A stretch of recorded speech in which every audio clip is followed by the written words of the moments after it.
Hey everyone, welcome back to Football-Oranje, your home of Dutch football. I'm Michael and I'm joined by Tom from the Gooner Talk. Tom, how are you? Yeah, I'm good, mate. Thank you. How are you?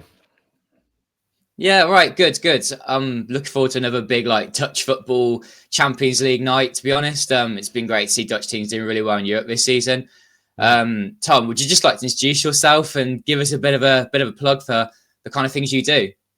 Yeah, sure. So I am the chief Arsenal writer at Football.London and run also on the side an Arsenal-specific YouTube channel called The Gooner Talk, as you said, covering Arsenal every single day, daily shows, daily articles. Yeah, very, very Arsenal orientated for sure.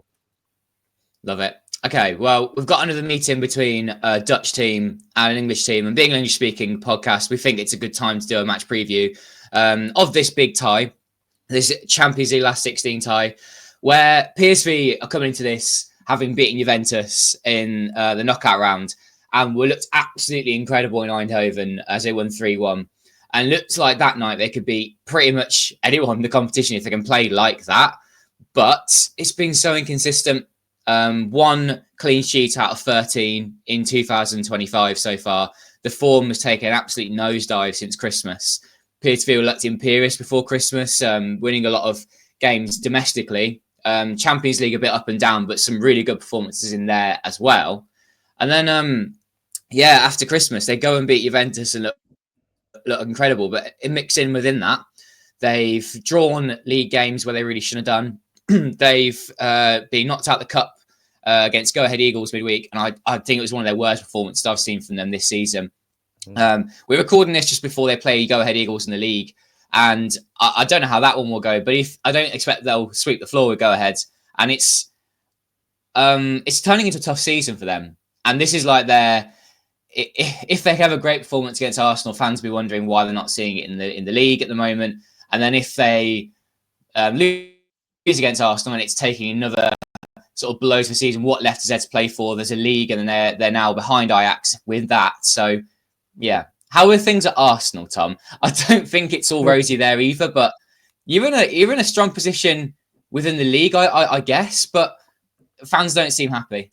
No, fans aren't happy at the moment. We're only strong in terms of like the position. Obviously, I think the title is over for Arsenal. The gap is 13 points, even though they have a game in hand, and they still have to play Liverpool at Anfield as well. But the idea that Liverpool would drop a 10-point gap, even if Arsenal were to win their game in hand, which is not a guarantee, in a remaining 10 games is near impossible to think about. I think most Arsenal fans right now are more focused on looking over their shoulder than looking ahead. So they have opened up quite a considerable gap still to others. You know, they beat Manchester City 5-1, which opened a 9-point gap up to them, and that's remained as is since that point as well. That draw against Nottingham Forest in midweek meant that, you know, that 6-point gap to them remains as is. But the issues that Arsenal have got are both in and out of their control. You know, they've suffered with atrocious injury records this season. You know, PSV fans will not be gifted with the chance of seeing the likes of Bukayo Saka or Kai Havertz or Gabriel Martinelli or Gabriel Jesus and, you know, the like, because they're all out injured and will be out injured for the foreseeable future. There's not even an expectation they'll be back for either of the two legs that Arsenal are facing, particularly Saka and Martinelli, who are the two that won't be ruled out like Havertz and Jesus are for the rest of the season. And that's meant that Arsenal are struggling to score. They haven't scored in their last two league games. They lost 1-0 at home to West Ham the previous weekend. They obviously drew 0-0 with Nottingham Forest in midweek. And despite it being a better performance, they still just struggled to look like they were going to score a single goal, with the emphasis falling on 17-year-old Ethan Nwaneri to play quite heavily in games. And Mikel Merino, who was, you know, your listeners, I'm sure, will know from his time scoring big goals for Spain in the quarterfinals of the Euros in the summer. But he's playing centre forward in the kind of this weird role that he's never, ever had to play before, because he scored twice coming off the bench against Leicester a couple of weeks ago. And Arteta's kind of ran with that. But from the start, he has just been nowhere near as impactful as he was in that game. So everyone's still a little bit questioning what he does against PSV and how indeed things will be set up, because the options are so thin. And you've got history against PSV, of course, losing 2-0 in Eindhoven in the past. Of course, you swept the floor with them back in London. But the performance that night, there are still some players that are in that team now. I wrote them down, actually. I noticed it was Benitez was in goal, Joe Veerman in midfield, Luke de Jong, the striker. But the style of play, to be fair, like it hasn't really changed that much since that time. They've still got that kind of direct nature where they use a lot of magic within midfield. You've got Joe Veerman, who sprays a lot of passes. They like to get crosses into the box. They've got Luke de Jong, who's a big hitting striker. They get players around him, and they can be intense to play against when PSV are at home. Adds into the mix an old Arsenal player, Lucas Perez, is just signed as a backup striker for the rest of the season, 36 now. And one that Arsenal fans won't like, former Spurs player, got Ivan Perisic there. But he's actually been, I want to talk about him because he's been a really experienced player that has just made a difference in games and was actually the only kind of glowing player that came out of the Go Ahead Eagles defeat. Like he was trying to egg on the fans and the players, like, come on, this is not good enough, let's get going. So I suspect he will play again against Arsenal because when they played Juventus as well, he was another one against Soul Club. He was fantastic. So I think he will be on the wing, causing trouble there, and just his experience being vital. And then you've got a mixed bag of players that are just in and out of form. And I just don't know who will turn up in this. Like, I can make a prediction in a minute and say, oh, I think PSV will play like again against Juventus and they'll storm all over Arsenal. Arsenal can't score goals and it'll all be great. But I don't know. I don't know how this will play out, actually, because how would you expect it to sort of play out for Arsenal? Do you think this will be a tight game? You can't score many goals without all star players in attack. But PSV, like I said, 1 clean sheet in 13 games in 2025. Like, they don't keep clean sheets. They're not a defensive side. Peter Bosz, the manager, is being criticised a little for it at times. Sometimes it works, playing it all out attack, and other times it really, really doesn't. And he pays for it. They don't really have a defensive midfielder that sits and helps protect. It's like the back four are left bare at times, or the centre backs are left like on one-on-one situations a lot of the time, and they're conceding goals. Yeah, I think if PSV score, they won't lose the game. That's because the way in which Arsenal play at the moment is they're so toothless up top that it feels like if they are to concede as they did against West Ham, there's very little chance of them getting a goal. So if you do manage to get a goal against, and I was looking back, I think PSV haven't scored in just 2 games this season, from looking back at the record. So the likelihood is that they will score, in which case I think either it will be down to a PSV victory or a draw if Arsenal do manage to get just the one, because the idea of Arsenal scoring more than one at the moment is a fantasy. It's been that kind of record where there's just such little confidence in Arsenal being able to get on the score sheet at the moment until they get players like Saka and Martinelli back, that it's given fans very little reason for hope. PSV should be delighted that they've drawn Arsenal, really, as opposed to who would be Inter Milan, I think the other one that they could have got. And that would have been a far tougher last 16, opponent, just because of how Arsenal are right now. And I remember the games that Arsenal played against PSV where it was that 2-0 or 2-1? So 2-2? 2-0 in Eindhoven. Was it 4-0 back in London? Yeah, and there was a 1-1 as well, wasn't there, in the Europa League, I think, as well, where Ramsdale started, because I think it was the last game of the group stage and it was kind of a dead rubber and it didn't really matter, but Arteta still wanted to win it for I think there was a financial incentive to win the game, but the Arsenal took the lead for Eddie and Nketiah. That was that's it. And then PSV equalised. Can't remember who it was who scored the equaliser. I think it was a winger. Tesson. Yes, it was Tesson. So you're looking at that and thinking that could be how this one could play out again. It could be a similar 1-1 in Eindhoven. Then Arsenal look to kind of snatch a 1-0 win at home, for instance, in the return leg. But the form of PSV will be an encouragement to Arsenal for sure, and they'll hope that their issues defensively this season will lie in their favour. What are they like in terms of kind of aerially at the back? Because that's where Arsenal will look to be threatening with their set pieces from Gabriel and Saliba there. Obviously, Moreno can threaten in the box as well. Declan Rice's deliveries, Nwaneri's deliveries from set pieces are very good. So aerially, I guess the question is, what are PSV like defensively? They'll have a lot of difficulties. It's something they really struggle with. Not because of like their centre back's been quite poor, but it's like their fullbacks. So on one side, you got as one of their weaker players, Rich Ledesma, who's an American creative midfielder. He's played most of the season at right back. Right. He ended up becoming like their second choice right back, but when Rick Karsdorp's first choice was injured, he's been filling in for a lot of the games and is decent attacking, but not great when running back towards his own goal and that kind of thing, and also the back post. So you got him on one side. On the other side, you might see Mauro Junior play, who again is a creative midfielder, great with his left foot coming forwards, very skillful, like fantastic with those elements, but as a midfielder, right? And then you've got him playing at left back, because this is how Bosch likes to play. He likes to have his a really attacking fullbacks that can do all these things going forwards. Yeah, I don't know. He might go with Malacia, who's on loan from Man United, but I think he might stick with his first choice in that aspect. Yeah, and I think that's where you'll get your joy, because you've got Boscagli, who's just come back from injury. This is maybe a bit of a doubt to even play. We'll see. Great again on the ball, but is exposed at times defensively because of a lack of protection. And then you've got Ryan Flamingo, who's doing good things at centre back on the other side, right-footed.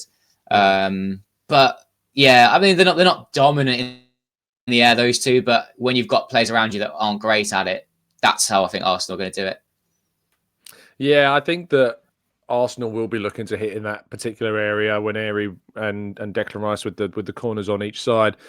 I think the best hope that, as I say, the best hope that PSV has got is getting a goal. And if they can score, if they get 2 or 3 goals across the tie, I think they'll probably win it with 2 or 3 goals across the tie, because it just seems that hopeless right now that Arsenal are in terms of getting goals. So I'm curious to see if Arteta goes for kind of a defensive setup away from home in the first leg in Eindhoven and tries to kind of take a draw back to the Emirates and see if that works out.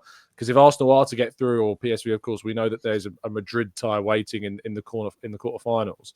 And I think Arsenal will probably see, whatever happens, their campaign end either way before the semi-final stage. So it's very intriguing to see how Arteta wants to set up. But without any hope really of a league title this year now, the Champions League is everything Arsenal have. So we'll be very intrigued to see how he goes about setting up. And Arsenal obviously have a week to prepare for this, whereas PSV don't, because Arsenal aren't playing this weekend because they're not in the FA Cup. Whereas, of course, you've got a game, PSV, have got a game against Go Ahead Eagles again. So I'm intrigued to see if they can get revenge in that sense. Yeah. Talk to me about that aspect then. You got that rest, and that's really rare if you play in England, but also in the Netherlands. I said to you before we came on air, like the amount of games that teams are playing now is like you've got 2 games every week, but every week, and there's no respite, and there's very few gaps in between. So this will be an opportunity for Arsenal, I think, to get some players just ready, fitness and mentally for such a tough game. Do you think that is having an impact? Because I think it's really having an impact on PSV back in the Netherlands. Yeah, I think so. It gives Arsenal more time to consider and practice what they want to do. Yeah. How they're going to solve this goal scoring issue. They've got a full week to be able, not a full week, but they've got, they would have been training. It would have recovery on Thursday, training Friday, Saturday, Sunday, fly Monday. So they will have had. I don't think they would have been given. I doubt they would have been given much in terms of a day off with this game coming up. They may have done for recovery reasons, but because they've had 2 games in 4 days against West Ham and Forest. But I think Arteta would have wanted to utilise this gap to the best of his ability to try and practice different options. He's been very kind of set in his ways in terms of what he wants to do. I've been in press conferences with him to try and ask about why he's not utilised maybe Nathan Butler-Oyedeji, who's one of the youngsters on the bench. He's 22 years of age and he's a striker, and he's not been given any minutes since the injuries to players. And the kind of fans are asking, why is he there if you're not going to use him when you're lacking a natural centre forward? Can he really be that bad? Well, he's been on loan twice to the lower leagues of England and not scored goals, so I guess that would be the argument. But yeah, I think just trialing something this week and trying to work out. I've been very much on the idea of I think they need to move structures. I think they need to change shape. I think they need to, with Ben White now back in the squad, I think they need to move to a back 3 with Timber, Saliba and Gabriel as the back 3, and then White and Tierney in kind of these wing-back positions, just to give them some more width. And then you can utilise Nwaneri and Trossard more internally as kind of a front 2. And then you have, obviously, Ødegaard, Partey and Rice as your midfield 3 still in the middle. But getting that width from those wide areas, doubling up on overlapping fullbacks of the opposition and hitting on the counter. I don't know why he's not tried to change the shape with the amount of players he's missing in the forward line. That's really interesting. Yeah, the way that you could also sit in at times with that 5 against PSV could be effective too. Something they struggle to break down, and then hit them on the break. Like that's how you're going to get at PSV for sure. Down in behind the back. The other strengths PSV though that I think Arsenal will need to bear in mind, especially in the Netherlands. And I keep saying about this game, the first leg, because I think that's how. Yeah, of course, it's PSV's key to getting through. And I would like to get your thoughts on the return, because it could be a very comfortable routine victory actually for Arsenal back in the return. But you think, well, with PSV strengths, why would you suggest that? But I think in the Champions League away from home, it hasn't quite been as good. I mean, they lost 2-1 in the first leg in Italy against Juventus. Then you've got the first game of the Champions League phase was a more comfortable Juventus win. I think it was 3-1. And that night they were exposing the PSV fullbacks that I've talked about as being a bit of a weakness. And Peter Bosz was really pleased to sort of stick it in the face of the Dutch media by saying, well, look, we have ended up beating them and getting through to the last 16 against them. So he's enjoying kind of proving doubters wrong at the moment. He has got some heat on him, like pressure on him, that kind of thing. A couple of players I want to pick out, and then I want to get your perspective on the return. Saibari, got to talk about him. Really technical midfielder. Full of technical players, PSV, Dutch teams often are, but Saibari's that attacking, he might play as a 10, he could play as an 8, attacking midfielder that will be playing between the lines, find the little spaces. Yeah, really good player to watch, and someone that Arsenal fans might look at him and go, I want a bit of that, actually. And you've also got Noah Lang, who can play really well, also play quite poorly at times, very inconsistent, but I think that is a game for him anyway. Against Arsenal, where he will be very dangerous indeed. So he's plays as on the left wing, but he's right-footed. He's really another technical player, but very direct, and just takes on people all the time. Always plays on instinct. Yeah, I don't know if you know much about some of these current PSV players. You would have known a few from the times you played, obviously, PSV recently. Talk to us about them, and talk to us about how you think that second leg will go as well. Yeah, well, Noah Lang was a player who's actually linked to Arsenal a while ago, and when he was at Club Brugge, it's when he was linked with the club, and I remember it was us and I think AC Milan were also linked with a move for him. Obviously, he ended up moving instead to Ajax at the time, and from Ajax to Club Brugge, he was kind of linked at that point, and then at Bruges before making that switch to PSV, he, I think, valued the idea of again playing, just getting guaranteed minutes at a younger age, but also putting himself at a club like PSV into a shop window in the Champions League. And I think those games, particularly where he's played against Arsenal, remember the game that they lost 4-0 at the Emirates? Noah Lang was by far their best player, because no matter what the score, he was just like, this is a shop window for me, basically. I'm just going to do my absolute everything to showcase to everybody on the biggest stage what I'm about. And he was threatening, and he did create chances, and PSV failed to take them. I spoke to Luke de Jong actually after the match, and he was very complimentary of Arsenal in particular, and kind of said, well, they're the obvious favourites, and it's not a surprise this result. But obviously the return leg was much more competitive. And then Ismail Sabari is, I think he got 21 goal contributions in 33 games this season. Is a really impressive return from him. So he will be a threat. And these players like Lang, like Sabari, I mean, de Jong obviously aerially could be a threat against us. I think he scored in the win over Arsenal a couple of years ago as well. So he will still be a threat. Obviously, Ricardo Pepe's injury is a bit of a blow. Lucas Perez can't play, I don't think, because I think of registration for European games, so he won't be involved. Sure. But obviously, I imagine that de Jong will be involved. And obviously, we know all about Ivan Perisic. We know about Johan Bakayoko as well, someone also linked with Arsenal. But I think as a player that values playing every week as kind of his primary, and so I don't think he sees a move to Arsenal as a viable one because of Bukayo Saka's existence and not really getting the minutes to play. He would have this season, obviously, with Saka's injury, but I think I see him maybe at a club like Newcastle, who would be looking for like a right winger. Yeah. And I think that is a move for him that might make a lot of sense to complete their front three. I think Mbuemo's another player, obviously, they're looking at also. But I think Bakayoko would make a lot of sense for them. And so they got so much threat, and Arsenal need to utilise the weak and exploit the weaknesses at the back. And the thing about Arsenal is when you come up against teams that have got such a good attacking options, the benefit of Arsenal have is they are exceptional defensively. When you've got White and Timber and Saliba and Gabriel and Lewis Skelly, who's been excellent this season, and Calafiori coming into the team as well. And, you've got a lot of options defensively with Rice and Partey in midfield. And obviously Jorginho can come in as well and offer something defensively also. So they are very strong, and they shut out a very good Nottingham Forest side with a lot of attacking options themselves in the week. And they only conceded against West Ham because of one mistake on the counter-attack. So it will be hard for PSV to score, and I think it will come. I think this tie will come down to whether or not PSV can utilize their attacking talents. I think the PSV attack is the biggest kind of touchstone of this tie, more so than anything Arsenal have got, actually. And then it makes me think how that will play out in the return, because you can't play as aggressively as PSV would like to in that when it's away. When they were playing against, say, Savannah Zedza, can't pronounce that team. They were 3 up. We're going to call it that. Thanks. They were like 3 up at half time or whatever, but it was all from corners. And then the second half, they had an unlucky sending off, and it was all like backs to the wall defending. And PSV can't do that, and it got to 3-2, and it was very nervy towards the end. Yeah, very nervy indeed.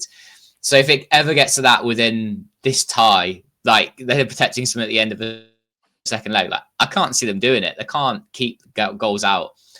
Yeah. So prediction, I'm gonna say that PSV do score in both legs, but what can Arsenal do in return with their lack of attacking options? I think that they will have enough to get through. I think there'll be Dutch football fans listening to this going, "Oh, Michael, like, come on, like this is a chance. They're going to do it. Surely they can smash them 2 or 3-1 at home, and then in the return, like they'll be fine. They'll get a goal. They'll see it out." No, I don't think it's quite as simple as that. Arsenal are very strong, and even with players missing, PSV have a couple missing themselves. They haven't been good in 2025. They can't keep clean sheets. So I think at home, it could be a really exciting game. Like, I think it's one to watch if you're a neutral. And I can see it maybe being like 1-1 or something, maybe. Yeah. Then in the second leg, like, well, it all depends how the first leg goes. But if the second leg, first leg's 1-1. Second leg, I think PSV score again. Arsenal win 2-1. But I don't think it's as close as 2-1 would suggest. What's yours, Tom? Yeah, I think if PSV win the first leg, I think they'll go through. Would be my prediction. I think if Arsenal manage to avoid defeat or somehow take a win from PSV, then they will go through in terms. I think the first leg is so key to this game, because the amount of times I've watched Arsenal take a game back to the Emirates and not really changed all that. I remember the Sporting game in the Europa League a few years ago where they brought a draw back from Lisbon and ended up going out on penalties, to Sporting in the last 32, I think it was at the time. The Porto game, they were beaten in Porto and only managed to win 1-0 in the first leg and had to rely on penalties to go through against Porto. So if it's a close tie, or if PSV get the edge in the first leg, I think they will go through. I think Arsenal got a good chance of holding out, though, away from home. And I think it could be, like, as you say, like a 1-1, and then at home they manage to get that 1-0 win that just sees them sneak through. And they will look to do that with Saka and Martinelli hopefully back for the quarterfinals if they make it. But yeah, it's really hard to call this one. But I'll go with an Arsenal 2-1 over both legs. Yeah, I think if both teams are full strength, this might actually be easy to predict. I think even with PSV at full strength, I think it would be. Yeah. But I think you've got a side that could mix it up with some Premier League teams when they're playing very well. And can take people on, especially in Eindhoven. So, yeah, you never know. They could surprise us. But thanks, Tom, so much for your time. First of all, I must say thank you. And leave your thoughts down below, what you're thinking for the predictions for this game, any players that might stand out. And just a final plug as well, we've got a new Football-Oranje scarves behind me. That's quite a new thing. It's only the second podcast I think we've had since we've released them. So if you can see them behind me, you can get yourself one. There's a link in the description. Thanks, everyone, for listening. And like I said, let us know your thoughts. You can find Tom's podcast on YouTube, the Gooner Talk. Anything else, Tom, before we go? No, just obviously I won't wish PSV the best of luck, but because obviously I want to ask them to go through, but for the rest of the season, of course, I wish them all the best, and I'm looking forward to being in Eindhoven next week for to experience it. I've never been to the Netherlands before, so it's going to be a first experience for me. So I'm very much looking forward to it. Any recommendations at all, either Eindhoven or Amsterdam? I'm going to be in both. Sure, I'm sure football fans would love to hear some of this as well, getting their football trips planned in future. I mean, I've never been inside the PSV stadium, but I have been to Eindhoven. Went to their training ground, actually, which you can access quite easily. Like, could just walk into it. Yeah. Their stadium it's got a great atmosphere. Like, there'll be a great build-up before kickoff. Hopefully some dodgy Dutch football music as well before classic Euro tunes. The Netherlands, like, you'll get around so easy. Like, if it does feel a lot like the UK. Just I find that the towns and cities are quite pretty, like, compared to, say, England, and they don't really have a countryside. Like, there's not really much to look at in terms of that. It's really easy to get around as well, get on the trains. Yes, I don't know if you have any specific questions, but really good. So it's really good. To Amsterdam and then getting the train to Eindhoven. So easy, that's what I suggest anyone does. Get your plane to Amsterdam and get on your train. Get anywhere quite easily, a couple of hours. So, I mean, I'm trying to think of recommendations around Eindhoven, but it's big enough city for you to enjoy yourself. Brilliant. Yeah. All right, well, we'll leave it there anyway, everyone. And if you enjoyed it, give us a like. And if you're new to Football-Oranje, subscribe. Much more Dutch football content in English. We've got the national team stuff coming up soon, by the way, Dutch football fans, for you to enjoy, and possibly a preview. I'm going to say this word quite, Spurs against RZ. Thanks, everyone. Bye.